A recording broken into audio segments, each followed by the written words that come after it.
14 disfraz espera aquí, Gen susurró Catibri a la pantera. Las dos observaban atentamente la amplia zona que se abría al frente, una caverna relativamente despejada de estalagmitas. El sonido de muchas voces goblins llegaba desde allí. Catibri imaginó que era el grupo principal de estas criaturas, que, sin duda, empezaban a estar nerviosas, porque el grupo de exploradores no había regresado aún.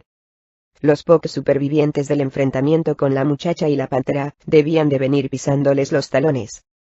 Las dos habían hecho un buen trabajo, acosándolos y haciendo que huyeran por el corredor en la otra dirección, pero probablemente ya habrían dado media vuelta, y el escenario de la lucha estaba a menos de 1 hora de camino de aquí. No parecía haber otro camino que diera un rodeo a la caverna, y Catibri no necesitó ver la horda de goblins para saber que esos malditos eran demasiados para presentarles batalla. Bajó la vista a sus manos, negras como el ébano, ya que su apariencia drow le daba cierta seguridad. Se atusó la espesa mata de pelo, que ahora era de un blanco puro, en lugar de su habitual tono castaño rojizo, alisó la lujosa túnica, y echó a andar con aire desafiante. Los centinelas goblins más próximos retrocedieron aterrados cuando la sacerdotisa drow entró en su guarida despreocupadamente.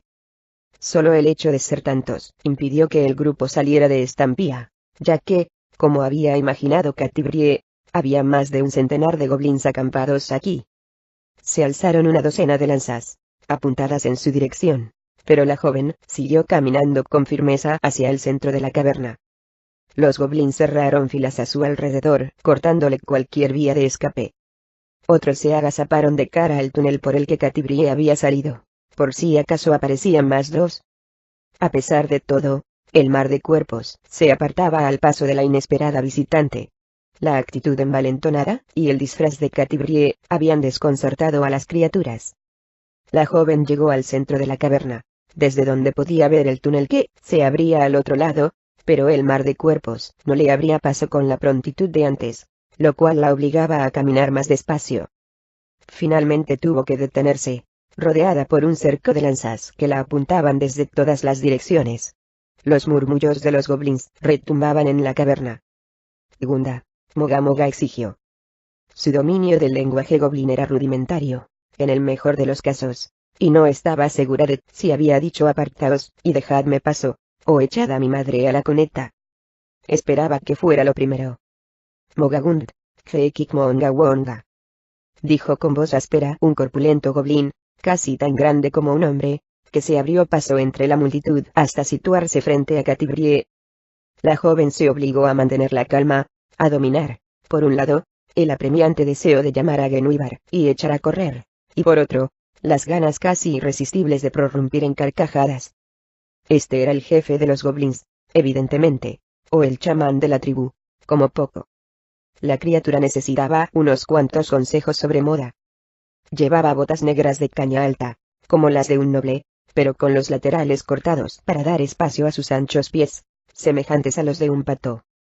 Los pantalones eran de mujer, ribeteados con largos flecos, y, aunque saltaba a la vista que se trataba de un macho, la criatura llevaba puestos calzón y corpiño, este último copas, para unos senos de gran tamaño. Varios collares desparejados, algunos de oro, otros de plata y uno de perlas, adornaban su escuálido cuello, y en todos y cada uno de sus dedos huesudos lucía un chabacano anillo. Catibri identificó el tocado de la cabeza como religioso, aunque no recordaba de qué secta. Representaba un sol ardiente, orlado con largas cintas doradas, pero la muchacha estaba casi segura de que el goblín lo llevaba puesto al revés, pues el tocado se inclinaba hacia adelante, sobre la frente hundida de la fea criatura, con una de las cintas colgando incómodamente delante de su nariz. Sin duda, el goblín pensaba que iba a la última moda con las ropas de las infortunadas víctimas de su tribu. Siguió divagando con su voz estridente, demasiado deprisa como para que Catibri entendiera algo, más que alguna que otra palabra suelta. Luego, la criatura enmudeció bruscamente, y se golpeó con el puño en el pecho. ¿Hablas el lenguaje de la superficie?, preguntó la joven, buscando el modo de comunicarse. Tuvo que hacer un gran esfuerzo para no perder los nervios, pues esperaba recibir un lanzazo en la espalda en cualquier momento. El cabecilla goblín la miró con extrañeza, dando señales de que no había entendido una sola palabra de lo que le había dicho. Luego, sus ojos, que brillaban rojizos, recorrieron la figura de la joven de los pies a la cabeza, y acabaron por detenerse en el guardapelo que colgaba de su cuello. Jinso, Tuca dijo mientras señalaba el guardapelo, luego a Catibrie, y por último el túnel de salida. Si el guardapelo hubiera sido una joya corriente, la joven se lo habría dado de buena gana, para que la dejaran pasar, pero necesitaba el objeto mágico, si quería localizar a Drizzt. El goblin repitió su exigencia en un tono más perentorio, y Catibrie comprendió que tenía que pensar algo rápidamente. Tuvo una súbita inspiración. Sonrió, y alzó un dedo. Jin dijo, imaginando que era el término que en el lenguaje goblin significaba regalo. Dio 2 palmadas fuertes, y, sin volver la vista atrás, llamó. Genuibar. Los gritos de sobresalto que sonaron a su espalda, le revelaron que la pantera había salido del túnel. Acércate despacio, Gen indicó Catibrie. Ven a mi lado sin atacar. La pantera avanzó pausadamente, a un ritmo constante, con la cabeza agacha y las orejas pegadas al cráneo. De vez en cuando, soltaba un rugido bajo, justo lo suficiente para mantener a raya a los goblins más cercanos. La multitud se apartó a los lados, dejando al magnífico felino un amplio paso que conducía a la sacerdotisa Drow. Poco después Genuibar llegaba junto a Catibrie, y le daba suaves topetazos en la cadera. Jin repitió la joven, señalando primero a la pantera, y a continuación al goblin. Tú te quedas con el animal, y yo salgo por ese túnel, añadió, acompañando sus palabras con gestos de las manos para hacerse entender. El adefesio, que era el rey de los goblins, se rascó la cabeza, ladeando aún más el tocado. Bien, adelante, y haz una buena interpretación, susurró Catibrie a la pantera, empujándola suavemente con la pierna. Genuibar alzó la vista hacia la joven, al parecer muy molesta con la estúpida pantomima, pero luego se acercó al cabecilla goblin, y se tumbó a sus pies. El feo rostro de la criatura adquirió un tinte cerúleo. Jin, dijo Catibrie otra vez, a la par que le indicaba por señas al goblin que debía acariciar al felino. La criatura la miró con incredulidad, pero la joven insistió, engatusándolo, y poco a poco el goblin hizo acopio de valor para atreverse a tocar el suave y espeso pelaje del animal. La sonrisa del goblin se ensanchó, dejando a la vista sus afilados dientes, y acarició al felino otra vez, con más seguridad. Repitió el gesto 2, 3 veces, y en cada ocasión su mano pasaba con más firmeza sobre el lomo del animal. Entretanto, Genuibar tenía clavada una mirada furibunda en Catibrie. Bien, ahora te quedarás con este amistoso goblin, instruyó la joven al animal, poniendo buen cuidado en que su tono no delatara el verdadero sentido de sus palabras. Se dio unas palmaditas en la bolsa del cinturón, en la que llevaba guardada la estatuilla, y añadió. Te llamaré, tenlo por seguro. Se incorporó y miró al goblin a los ojos. Se tocó con la mano en el pecho y luego señaló el túnel de salida, con expresión ceñuda. Me voy, declaró al tiempo que daba un paso al frente. Al principio pareció que el reyesuelo goblin iba a interponerse en su camino, pero un rápido vistazo al felino lo hizo cambiar de opinión. Catibrie había jugado su baza a la perfección. Al permitir que el engreído líder conservara su dignidad, había reafirmado su propia imagen de ser una enemiga muy peligrosa, además de situar, muy estratégicamente, un poderoso aliado a los pies del cabecilla goblin.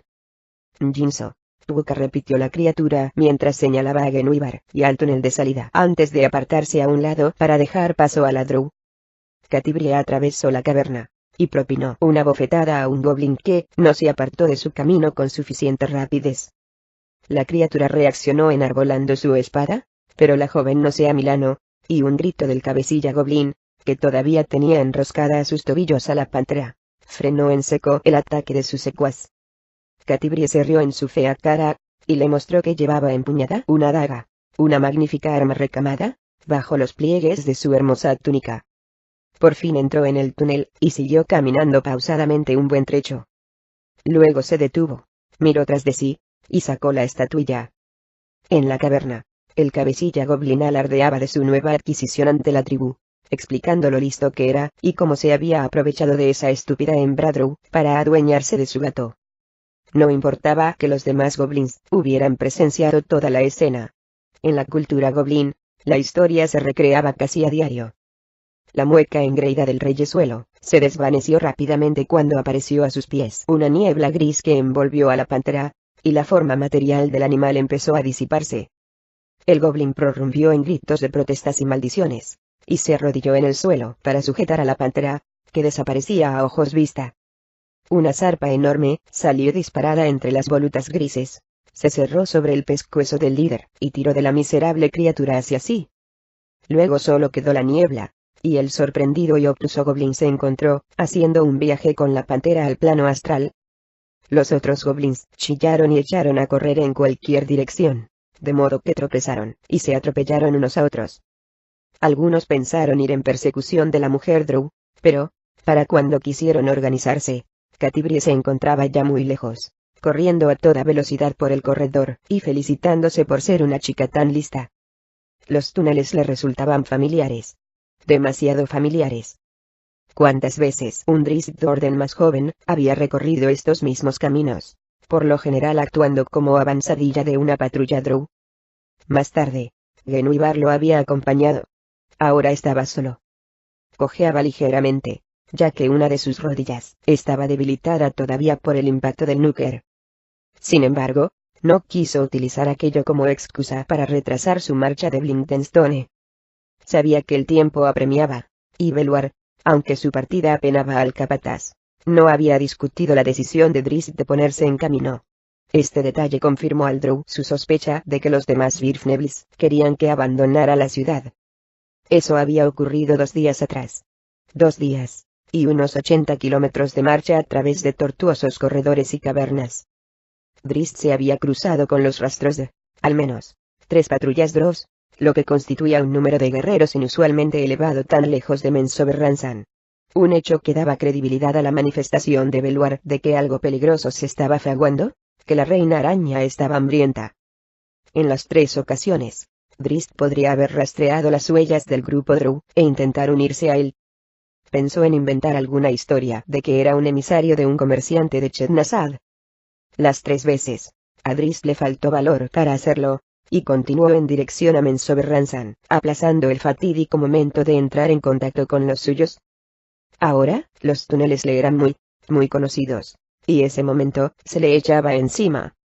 Midió cada paso que daba, guardando un completo silencio, al entrar en un túnel más amplio. Oyó algo de ruido un poco más adelante, el roce de muchos pies. No eran pies Drows, de eso estaba seguro. Los elfos oscuros no hacían ruido al andar. El vigilante trepó por la irregular pared, y avanzó a lo largo de un saliente rocoso que corría 3,5 metros por encima del suelo. Hubo un momento en que la cornisa se interrumpió, y Drizzt se vio obligado a colgarse de las puntas de los dedos para salvar a pulso el tramo perpendicular. Pero eso no obstaculizó su avance, y siguió adelante en el más completo silencio. Se quedó tan inmóvil como una estatua al oír más ruido de movimiento al frente. Por fortuna, el saliente volvía a ensancharse, y el vigilante pudo sostenerse, sin ayuda de las manos. Cauteloso, desenvainó las cimitarras, concentrándose para que Centella no emitiera su fulgor interno. Guiado por el ruido de sorbidos, giró en un recodo, y vio una horda apiñada de humanoides bajos que llevaban capas raídas, con las capuchas tan caladas que les cubrían el rostro. No decían una sola palabra, y deambulaban al buen tuntún. Solo sus pies, anchos como los de los patos, descubrieron a Drizzt que eran goblins. Goblins esclavos, dedujo por su forma de moverse y su postura encorvada, reflejo de sus espíritus doblegados. Drizzt siguió observando en silencio durante un rato, intentando localizar a los Drows encargados de conducir al atajo de esclavos. Había unos 80 goblins por lo menos en esta caverna, apiñados en torno a la pequeña laguna que los Drows llamaban el estanque del Dain, cogiendo agua con las manos, y llevándosela a la boca, como si hiciera muchos días que no bebían. Probablemente era así. Drizzt atisbó un par de rotes, el pequeño ganado de la antípoda oscura, deambulando por los alrededores, y dedujo que este grupo había salido de la ciudad en busca de reses perdidas. En estas expediciones, a los esclavos se les daba poco o nada de comida, a pesar de que llevaban provisiones abundantes. Los guardias Drows de la escolta, por el contrario, consumían generosas raciones, por lo general delante de los hambrientos esclavos. El chasquido de un látigo hizo que los goblins se incorporaran y se apartaran del borde del estanque. Dos soldados Drows, un varón y una mujer, aparecieron en el campo visual de Drizzt.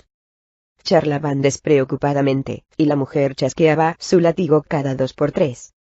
Otro Drow impartió algunas órdenes desde el otro lado de la caverna, y los goblins empezaron a alinearse en una fila irregular que más parecía un enjambre alargado que una formación ordenada. Drizzt comprendió que este era el momento más oportuno de salir a descubierto. Los conductores de esclavos eran los grupos menos organizados y disciplinados de los regimientos de Menzoberranzan destinados a servicios fuera de la ciudad. Esta clase de tropa estaba formada generalmente por elfos oscuros de distintas casas, y una dotación de jóvenes Drows estudiantes de las 3 escuelas de la academia. Drizzt se deslizó de la repisa silenciosamente, y rodeó la esquina del muro. Al salir a plena vista, ejecutó las acostumbradas señas manuales de saludo a los Drows que estaban en la caverna, bien que sentía los dedos torpes, realizando los intrincados movimientos. La mujer dio un empujón a su acompañante varón, para que se adelantara, y ella se situó a su espalda. Al punto, la mano del Drow se alzó, sosteniendo una de las típicas ballestas de mano. El dardo, con toda probabilidad, debía de estar untado con un potente narcótico. ¿Quién eres?, preguntaron los dedos de la mujer por encima del hombro del soldado. El único superviviente de una patrulla que se aventuró cerca de Blindenstone, respondió Drizzt. En tal caso, deberías estar en camino a Tierbreche para informar, contestó la mujer en voz alta. El sonido de su voz, tan típico de las mujeres Drows, unas voces que podían ser increíblemente melodiosas o increíblemente estridentes, hizo que los recuerdos de aquellos años lejanos acudieran en tropel a la mente de Drizzt. En ese momento fue plenamente consciente de que se encontraba a unos cuantos centenares de metros de Menzoberranzan. No tengo ningunas ganas de aparecer por allí, solo repuso Drizzt. Y menos siendo portador de esa noticia. El vigilante sabía que era un razonamiento perfectamente lógico. Si en realidad hubiera sido el único superviviente de una patrulla perdida, se lo habría sometido a un interrogatorio exhaustivo en la Academia Drow. Probablemente incluso lo habrían torturado hasta que los maestros estuvieran seguros de que no había actuado como traidor en la suerte corrida por la patrulla, o hasta que muriera, ya fuera lo uno o lo otro lo que ocurriera primero. ¿Cuál es la primera casa?, preguntó la Drow, mirando fijamente los ojos de color despliego de Drizzt. Wainre respondió inmediatamente, pues esperaba algún tipo de interrogatorio. Los espías de ciudades rivales no eran algo nuevo en Menzoberranzan. ¿Su hijo más joven?, inquirió la mujer astutamente. Frunció los labios en una mueca lasciva y hambrienta, sin dejar de observar los insólitos ojos de Drizzt. Por una afortunada coincidencia, Drizzt había asistido a la academia en el mismo curso del hijo menor de la casa Wainre, siempre y cuando la anciana matrona Wainre no hubiera dado a luz a otro vástago en las 3 décadas que llevaba ausente Drizzt. Verginion respondió con aire de seguridad mientras cruzaba las manos sobre el cinturón en un gesto jactancioso, pero que dejaba las empuñaduras de las cimitarras a su alcance. ¿Quién eres?, inquirió la mujer otra vez, que se humedeció los labios, obviamente intrigada. Nadie que tenga importancia, repuso Drizzt, que esbozó una sonrisa en consonancia con la de la mujer y sostuvo su mirada con igual intensidad. La Drow dio una palmada en el hombro de su acompañante, y le indicó con un ademán que se marchara. ¿Quedó relevado de este miserable servicio?, inquirió el varón con el lenguaje de señas, y una patente expresión esperanzada en su rostro. El bolo ocupará tu puesto, ronroneó la mujer, calificando a Drizzt con la palabra Drow que describía algo misterioso o fascinante. El soldado sonrió de oreja a oreja, y se dispuso a guardar la ballesta de mano. Al reparar en que estaba amartillada, y apuntó, alzó la vista hacia un grupo cercano de goblins. Su sonrisa se hizo aún más amplia, y, en lugar de guardar el arma, apuntó para disparar. Drizzt no alteró el gesto, aunque le dolía ver que se diera un trato tan ruin incluso a unos goblins. No intervino la mujer, que sujetó al soldado por la muñeca. Luego quitó el dardo, y lo reemplazó por otro. El tuyo dormiría a la criatura, explicó con una aguda risita. El varón la miró pensativo un instante, pero enseguida cayó en la cuenta. Apuntó a un goblin que se había quedado rezagado junto al estanque, y disparó. La criatura dio un brinco cuando el pequeño dardo se le clavó en la espalda. Hizo intención de volverse, pero se desplomó sobre el agua. Drizzt se mordió los labios, comprendiendo, al ver los inútiles pataleos del goblín, que el dardo proporcionado por la mujer estaba impregnado con una poción paralizadora, pero que mantenía consciente a la desdichada criatura. El goblín, que apenas controlaba sus miembros, se ahogaría y, lo que era peor, sabría su cruel destino. Se las ingenió para arquear la espalda lo suficiente para sacar la cabeza del agua, pero Drizzt sabía que se cansaría mucho antes de que los efectos de la perversa pócima se pasaran. El soldado rió de buena gana, guardó la ballesta en su pequeña funda, que llevaba sujeta en diagonal en la parte baja del tórax, y se metió por el túnel que había a la izquierda de Drizzt. Solo se había alejado una docena de pasos cuando la mujer empezó a chasquear su látigo mientras impartía órdenes a los escasos guardias para que pusieran en marcha la caravana por el túnel de la derecha. Un instante después, se volvió hacia Drizzt y le lanzó una mirada fría y amenazadora. ¿Qué haces ahí parado? Lo apremio. El vigilante señaló al goblín caído en el estanque. Los pataleos de la criatura eran muy débiles, y solo sostenía la cabeza fuera del agua a duras penas. Drizzt se las arregló para soltar una risotada, como si le divirtiera el macabro espectáculo, pero en realidad se estaba planteando seriamente abalanzarse sobre la perversa mujer y atravesarla con sus cimitarras. Mientras salían de la pequeña caverna, el elfo oscuro buscó la ocasión de llegar hasta el goblín y sacar a la criatura del agua, para que tuviera alguna oportunidad de escapar a su triste destino. Pero la drow no le quitó la vista de encima un solo momento, y Drizzt comprendió que tenía algo más en mente que el simple hecho de incluirlo en la caravana de esclavos.